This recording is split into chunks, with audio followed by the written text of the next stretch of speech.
The release of Fallout 76 was not a good one. The Fallout franchise has had its ups and downs for certain, but this game in particular saw a great deal of backlash before it had even seen the light of day. When the game was first announced, there was a great deal of excitement.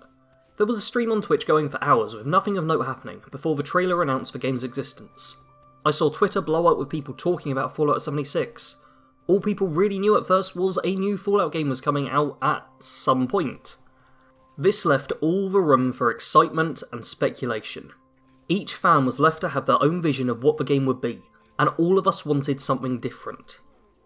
Our speculation and the differing approach Bethesda took to this game, as opposed to the main entries in the series, left everyone with a feeling that they weren't getting what they had hoped for. Expectation always differs from reality, and the modern gaming landscape often shows that. We have months of hype before we get to lay our hands on a game. There's various trailers, live action and in-game footage, interviews about the game, pre-release events where we see beta builds, not to mention that we sometimes get early access to the game itself. This is generally how video game marketing works, but it creates a host of problems. The idea is that we all will love what we see, immediately pre-order, but that's rarely something we actually do. I'm a YouTuber, so if I want to cover a game, I should get it as early as I can, in order to start making content sooner. For most people though, this doesn't apply. Buying and playing a game day one is almost always a worse experience than waiting for early patches to be released. Holding off often results in both a cheaper and better product for the customer. With all this in mind, I want to talk about the release of Fallout 76 and what could have been done to improve it. For comparison, we will look at two different games, one upcoming and one new release. The upcoming game we'll be taking a look at is Rage 2.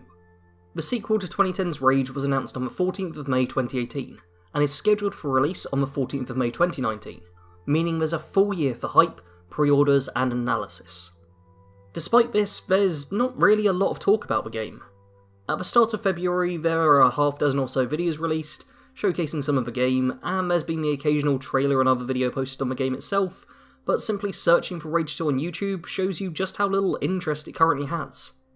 Videos on it all appear at roughly the same time, and there's a clear period of time where there were very few people searching for the game at all. Since December of last year, there's been a very slight increase in how much is being searched, but the game most certainly isn't relevant. Interest in the game peaked months ago, and there's still a few months before it comes out. There will likely be some build up around the game when it releases, but I doubt it will be much.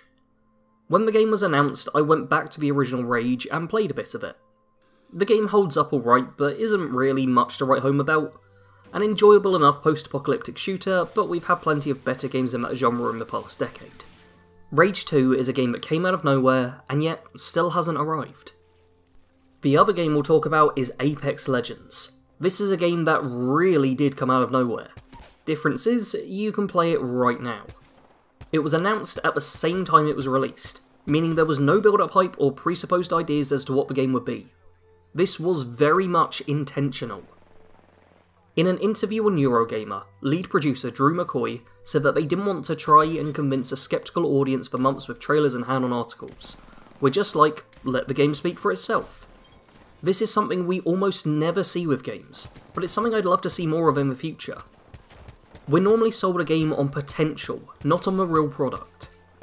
Even when we have access to betas and demos, it's always a work in progress, and never truly reflects the full release in its entirety. Gaming audiences have become increasingly suspicious of upcoming games, and many publishers are looked at negatively by gamers in general. In fact, Drew continued in the article saying, "We're doing a free-to-play game with essentially loot boxes after we were bought by EA and it's not Titanfall 3. It's the perfect recipe for a marketing plan to go awry, so why have that? Let's just ship the game and let players play."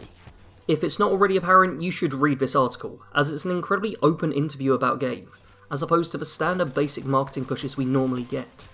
There'll be a link to the article in the description below if you do want to check it out. Throughout this last section, you might have thought back to the marketing for Fallout 76. It was a nightmare. There was misinformation, a lack of clarity, and generally just some bad sentiment around the whole campaign. This meant that, instead of creating an excited audience, it led to a split group of fans who were confused about what the game truly was, and weren't happy with the answers they were given. If you're watching my content, then chances are that you enjoy playing Fallout 76. There's a lot of players who decided before release that it wasn't worth playing, and this was largely down to how it was showcased. A multiplayer Fallout game is a great thing, and sure, it's not the greatest game of all time, but it's still plenty of fun, especially when you play with friends. Preconceived notions about the game created a great deal of harm, both towards the game and towards Bethesda as a company. Now imagine if the game had launched in the same way that Apex Legends had. Instead of being announced at E3 and trying to ride the hype train, it receives an announcement both telling us that the game exists and that it can be purchased right now. Don't worry about the half a dozen trailers, a no-clip documentary, and internet rumour. Instead, just let people get their hands on the game and decide for themselves what it is and if they enjoy it. Now, obviously there would need to be more than just releasing the game and telling the people to play it, but I do feel that marketing the game at and around release is a better way to do it than just fueling up the hype train once more. You might be skeptical about this, but we've already seen it work with Fallout Shelter. The game released as soon as it was announced, and saw huge interest. True, it was a free-to-play game which always increases the numbers, which does skew the straight-up comparisons we can make on a financial basis, so instead let's focus on fan opinion. Fallout Shelter is a huge department for a Fallout game. It's a title designed for mobile, with loot boxes that can improve gameplay, and no main story. On paper, that looks a lot worse than Fallout 76, yet Shelter received very little backlash. The main reason I believe this was the case was that Fallout Shelter was presented more as a game to play whilst waiting for Fallout 4.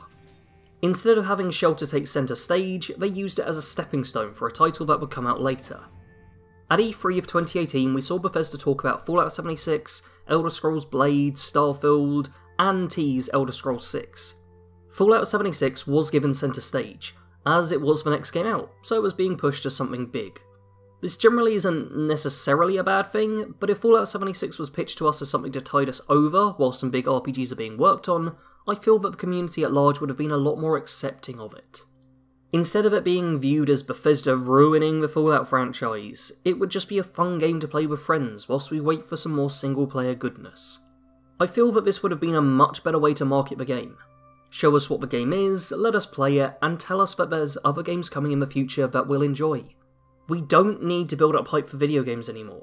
People already like playing video games, and for a series as big as Fallout, people will find out about it. I truly hope every company takes a page out of Respawn's book, and just gives us the honest fact of what their product is, and recognise that the marketing for video games is changing. The focus is shifting to be less centred around releases, and instead on live service games, which you can have someone join at any time to get a great experience. But what do you think? Could the marketing for Fallout 76 have been improved, and if so, how? Let me know in the comments, as I'd be interested to hear any pitches you all have. If you thought my ideas were any good, then leave a like on the video, and feel free to subscribe if you want more content like this. I'm really quite enjoying making discussion pieces as of late, and if they get enough attention, I'd be happy to make them a regular part of the channel's content. In particular, the video I made on Tuesday about the legendaries and how random they are. I really enjoyed that, and it got quite a lot of positive attention, which I'm happy to see. Anyway, I want to thank you all very much for watching. Sarge out.